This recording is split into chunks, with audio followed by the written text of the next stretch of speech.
Vaguenautas. El día de hoy vamos a realizar una entrevista sobre autoestima y para eso tenemos a un invitado muy especial. Él es el psicólogo Alex Mendoza.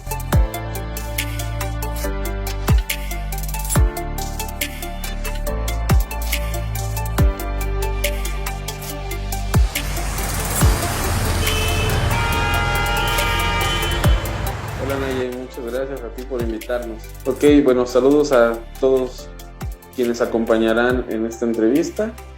La autoestima o la autoestima es una cualidad que no es innata en el ser humano, se va desarrollando, es decir, esta va surgiendo a través de la interacción social con los demás. Se nutre de atención, se nutre de cuidados, se nutre de todo lo que aquellas personas que están involucradas en nuestra crianza y desarrollo nos van regalando, nos van dando. Sin embargo, así como se puede nutrir, por ejemplo, ¿no?, con el plato del buen comer, ¿no?, se puede nutrir con cuestiones que realmente fortalecen esta cualidad, también se puede nutrir con cuestiones, digamos, chatarra o nocivas, que al contrario de fortalecerla, la va debilitando. Por lo tanto, podemos comprender y entender que no es algo que permanece siempre en el tiempo, sino que se convierte más bien en una disciplina que desafortunadamente no todos tienen la posibilidad de entrenar y de nutrir esta cualidad. Sin embargo, también es importante decir que la autoestima se puede perder. Aunque tú ya la tengas, hay situaciones en las cuales surgen cuestiones inesperadas como un trauma, como una pérdida, como en este momento la pandemia, que a través de otros procesos, esta cualidad corre el riesgo de irse perdiendo, de irse debilitando.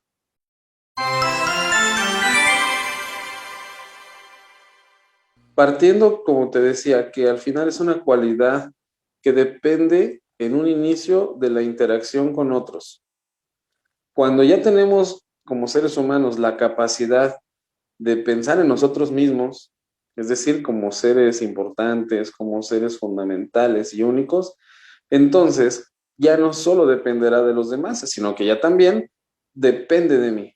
Es cuando entonces en una estructura o en una personalidad o en un individuo que tiene gran capacidad de adaptación, esta autoestima se nutre de afuera, de nosotros, a través de los otros, y se nutre dentro de nosotros, hasta llegar a un punto en el que nosotros la podemos autorregular.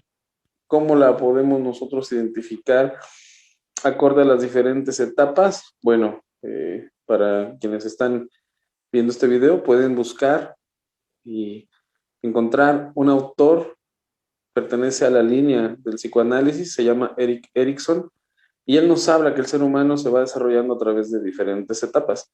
Este autor es muy importante para comprender cómo cada etapa no solamente tiene un aspecto positivo, sino un aspecto negativo. Y que aunque tú seas un recién nacido, es decir, no tengas todavía bien desarrolladas todas tus facultades mentales y de inteligencia y sobre todo de procesamiento de una realidad, porque la realidad tú la vas construyendo. Nadie más que tú le da ese sentido. Y entonces el recién nacido pues no procesa eso a nivel de razón, sino es a nivel de sentimiento y emoción.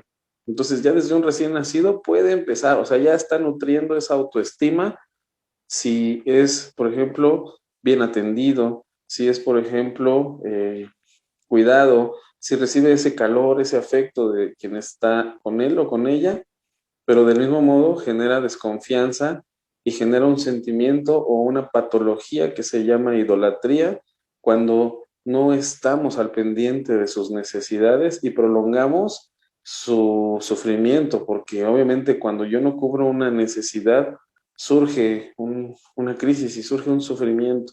Si yo prolongo ese sufrimiento, por ejemplo, en un bebito que tiene hambre y por circunstancias pasan 10 minutos, 20 minutos, media hora, su sufrimiento ya se alargó.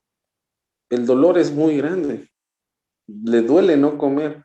Y si a eso le sumamos que en ese periodo ya se hizo de la pipí o ya se hizo de la popó, como decimos culturalmente, pasa más tiempo, entonces ahora no solo tiene hambre, sino también ya tiene el frío, la humedad, puede llegar hasta tener rosaduras o llagas, y entonces en ese momento siente que siempre estará en peligro. Por eso es tan importante comprender que en un inicio, sí, esa autoestima no depende de nosotros, pero que llega un punto cuando ya soy capaz de valerme por mí mismo y de tener conciencia de mí mismo, surge principalmente en lo que es la adolescencia. A los 11, 12 años ya puedo ser yo mismo ese autor intelectual y material de mi propio cuidado. Y esto es bien importante, Naye, y quisiera que todos lo tuviéramos presente. ¿Qué sucede cuando ocurre una situación en la cual yo no tengo control o en la cual carezco completamente de procesos para adaptarme? Lo primero que se pierde es la capacidad del autocuidado. Por ejemplo, en una depresión, en un duelo no resuelto, en un shock emocional derivado de algo muy fuerte, el individuo es lo primero que pierde, la capacidad de autocuidarse y de autorregularse. Por eso no importa, de una vez es algo que quisiera también que pudiéramos cada uno de nosotros eh, practicar y entender, que no importa si en las primeras etapas de tu vida esa autoestima no fue nutrida de la forma correcta o de la forma que uno hubiera esperado, sino que ahora ya sabiendo que tú también tienes toda la posibilidad para nutrir y autorregularte, entonces hay muchas formas, ¿no? En el caso de la consulta, pues a eso nos dedicamos muchos de nosotros, ¿no?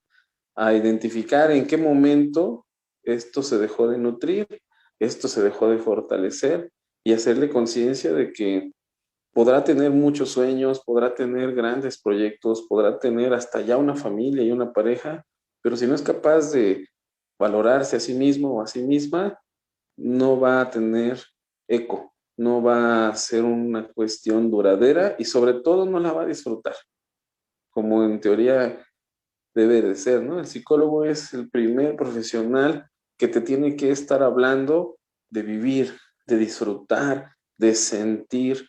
Y eso habla de que solamente son capaces de realizar todo esto quienes creen merecerlo.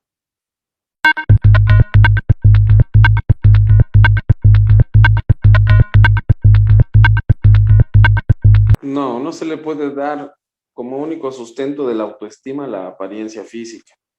Si eso fuera así, tendríamos entonces personas con un índice de masa corporal acorde a su peso y talla y habría un 100% de felicidad en esa población. Y por tanto, si ya no cubres como ese medio estético y médico, porque también es médico, de estar en tu peso y talla, diríamos que entonces quien no pertenece ahí no tienen una buena autoestima o están carentes de, y nos damos cuenta de que no. Esto es una cuestión, como lo tocamos hace ratito, cultural. ¿Qué es la cultura? Es la expresión, son todos aquellos procesos de identidad que ocurren en un lugar determinado. Yo tengo una cultura con la cual me siento identificado. No sé, puedo compartirles, por ejemplo, a mí me encanta Celso Piña y a mi esposa no. Para mi esposa la música de Celso Piña pues es como sinónimo de lo más bajo, ¿no? Socialmente hablando. Pues a mí me encanta, ¿no? Y pues con todo respeto, no voy a cambiar porque a ella no le guste. ¿Qué sucede con las personas que no son capaces de mantener una postura, que no son capaces de defender sus propios gustos, sus propias atribuciones, sus propias cualidades?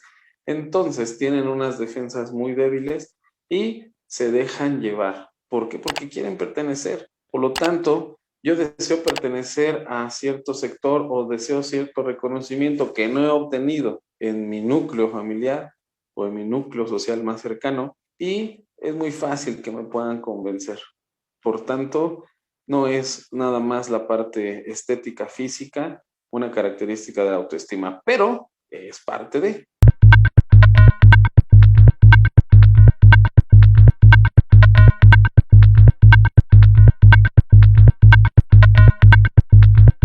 Bueno, aquí la ventaja o desventaja de las redes sociales es que te permite subirte, ¿no? Aquí le llamamos el tren del meme, o un tren, o un viaje, en el cual de inicio sabes que lo que vas a ver en Facebook, pues crees solo la mitad, que humanamente es muy posible que quien te está diciendo que se siente muy bien, pues tal vez no.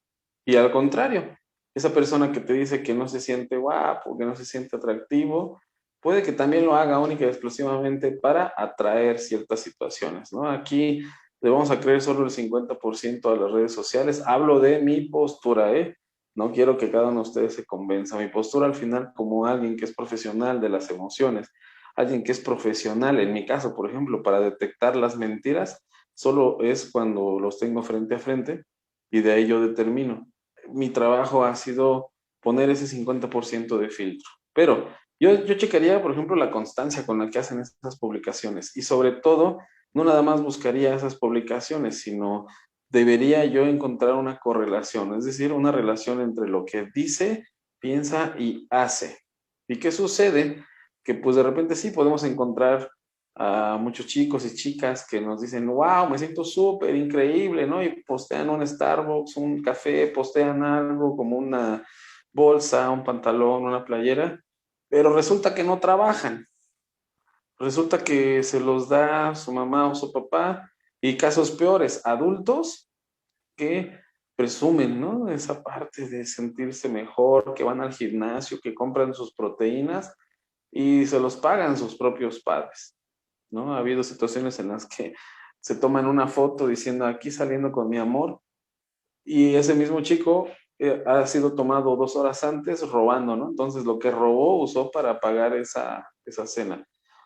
Hay que creer menos en las redes sociales, al menos del tipo virtual, y hay que recordar que por eso se llama red social. Te vas a encontrar de todo. No es un lugar para tomar terapia, es un lugar para mostrar un poco de tu esencia, de tu personalidad, pero entender que pues el 50% va a ser real y el otro 50% no lo será.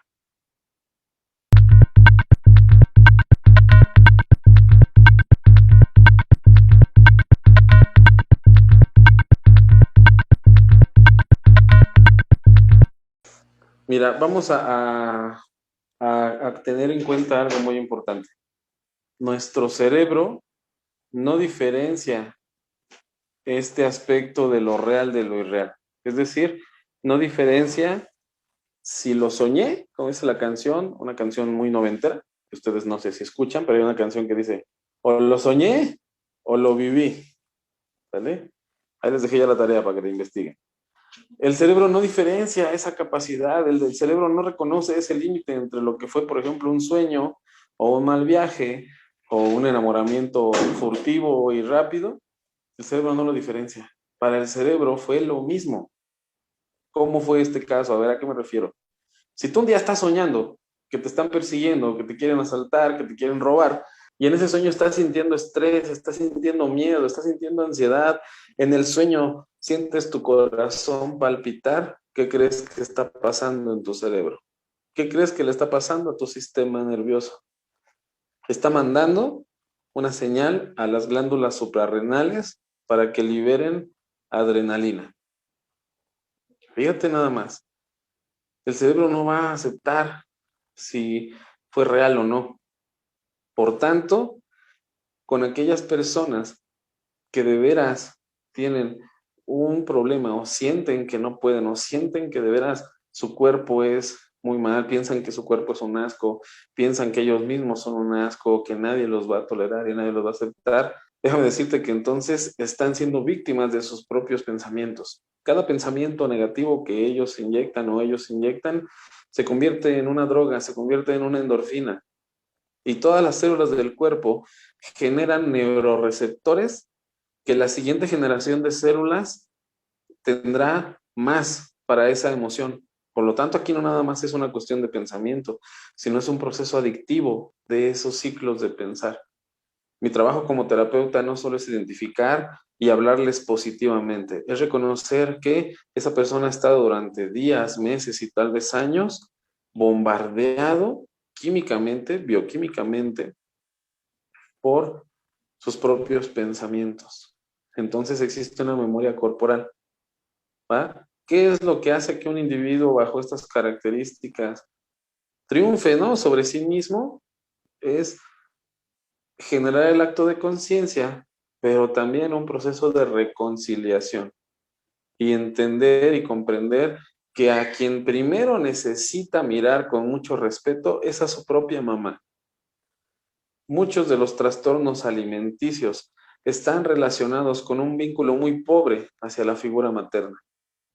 Anorexia, bulimia, hasta la vigorexia está relacionado con eso, ¿no?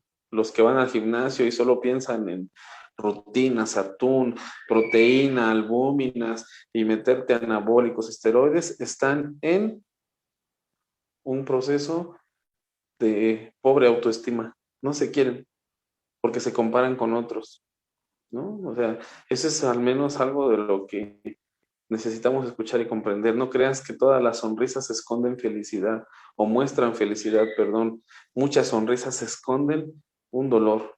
Mi trabajo es ayudarle a que se quiten esa máscara y que conscientemente trabajen para ellos. Tengo que hablar también muy claro. De cada 100 personas, por ejemplo, el 70% no va a querer hacer ese trabajo. Es más fácil continuar haciéndome la víctima, es más fácil continuar dañándome, porque, te repito, es un ciclo adictivo, hormonal, endocrino y mental, a realmente cambiar. Pero el otro 30%, híjole, no solamente se sana a sí mismo, sino sana a otros. Este es en el caso de los que no se quieren, ¿no? De los que no se toman como importantes. Pero en el caso de aquellos que los juzgan o que los critican, ¿no? Los gordofóbicos, no son sino el mismo caso, nada más que están mirándolo desde otra perspectiva. Están depositando en los demás aquello que ellos igual o ellas también tienen en su interior, ¿no? Regina George, una de las chicas pesadas, todos ustedes creo que la han visto, en el fondo tenía todos esos problemas de autoestima y requería del poder que le daban las otras para al menos escapar de sí misma y de sus propios procesos. Sin ese poder se convertía en una chica completamente normal. Aquí vale la pena cuestionarte a ti, cuestionarnos a todos, a los que nos están viendo, a quién tú mismo le das ese poder, a quién mismo le regalas algo tan valioso como el poder de opinar sobre ti, como el poder de hacer que te diga si estás bien o estás mal. Obvio, hay situaciones en las que debe de haber un acompañamiento, pero hay otras en las que no necesito la opinión de los demás. Si me gusta y no daña a otros, y eso me permite realizarme, deja de escuchar a los demás. En un mundo virtual como el de hoy, cuesta trabajo. Cada día vamos a encontrar plataformas digitales que buscan que el ego se infle.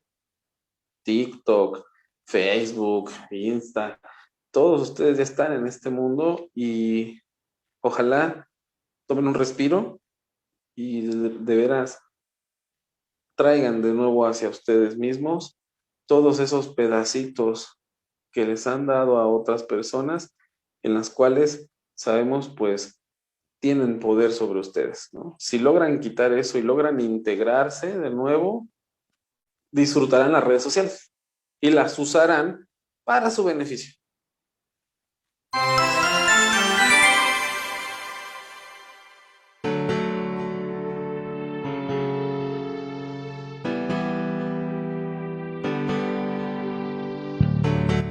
Yo lo creo porque así lo vivo y así lo enseño. Yo creo que el mejor viaje que vas a hacer en toda tu vida no es a Oaxaca, no es a las playas, no es a París, no es al mar profundo. El único y verdadero viaje en donde de veras te tienes que maravillar todos los días es a tu propio interior. A reconocer que adentro de ti ya existe el mundo. El mundo nace contigo y el mundo muere contigo porque eres tú el que porta ese sentido que le vas a dar a tu existencia. Por lo tanto, para poder bajar esos niveles de estrés o de ansiedad, de inicio yo les puedo invitar y les digo claramente, el tip o la llave es la respiración. La respiración es ese mecanismo o esa función tan preciosa que pocos cuidamos y que va a unir y que va a permitir que las emociones no nos dominen. Si yo soy maestro en mi propia respiración, llegue lo que llegue, no va a entrar. Ejemplo, ahorita que acaban de pasar sucesos de accidentes o en todo momento hay un accidente, supongamos que ahorita recibo la llamada de que acaban de atropellar a mi hijo mayor. No vive conmigo, vive en Naucalpan. ¿Sale? Antes de entrar y antes de mover emociones, obvio me va a impactar. No soy robot, pero antes de eso es... Y al respirar, ya no permito que la emoción me domine, sino sigo teniendo la capacidad de actuar y de razonar. Por tanto, no saldré corriendo despavorido hasta Naucalpan, sino tomo antes otras medidas. Le llamo a alguien, llamo a su mamá, busco redes de ayuda y ya por último me traslado. Porque yo sé que si manejo en ese estado, no estoy manejando. Estoy haciendo todo menos manejando. Entonces, mi gran invitación, y considero es parte de esta respuesta, muy importante, el aprender a respirar. Y después de eso, la gratitud, ¿no? Tengo que también hacer una pausa y dar gracias de inicio de quien paga el internet, de quien te da para tu recarga, de quien te compró ese celular, de quien te permite hoy desayunar, de quien hoy te regaló una sonrisa, quien hoy te dijo échale ganas, tú puedes, hasta quien hoy te regañó. También ahí cabe la gratitud, ¿no? Muchas veces es el mismo círculo y ahora con este encierro estamos acercando a los que están lejos, pero alejando a los que están cerca. No olvidemos que estamos en pandemia, no olvidemos que estamos ante una situación mundial que ha hecho que el miedo se nos instale en el cuerpo y el miedo genera también que bajen las defensas y el miedo a veces nos hace cometer cuestiones muy poco razonadas. Entonces, desde lo que ha sido mi experiencia, la respiración y el hecho de agradecer. Si en algún momento tienes la necesidad o crees que con eso pues ya no es suficiente o necesitas un tipo de guía, puedes acudir a algún servicio profesional, ya sea con el psicólogo, el psiquiatra, ya sea con alguien que está enfocado, por ejemplo, en el trabajo personal. Hay grupos de autoayuda que también nos permiten regular nuestra conducta y sobre todo nuestras emociones. Excelente, muchas gracias, Alex. Me gustaría que nos recordaras, por favor, dónde te podemos encontrar. ¿Estás dando consultas en este momento o tienes algún número telefónico, alguna cuenta? Claro, tenemos una página, se llama Mind and Soul. Esa está en Facebook, para enviarles también el link aquí a tu página, si nos haces el favor. Aquí hemos dado en el consultorio varios cursos, diplomados, damos también capacitaciones. Por pandemia, evidentemente, hemos frenado todo lo que tenga que ver con cuestiones grupales. Sin embargo, continuamos activos de manera presencial o a través de videollamada. Somos una actividad esencial, somos parte del gremio de la salud y en este caso la salud mental y emocional de la población. Por lo tanto, necesitamos estar abiertos. Mi consultorio, una invitación para todos ustedes, se encuentra aquí en la colonia Arcoíris, en la calle Mariposa, número 18, abajito, 2 calles abajito de una prepa muy famosa. Vamos a hacerle el gol que se llama NET. 2 calles hacia abajo estamos ahí ubicados. Excelente, pues muchas gracias. Y bueno, esto fue una pequeña cápsula para Vegadades. Compartan, critiquen, que para eso estamos. Nos vemos. Así es, hasta luego.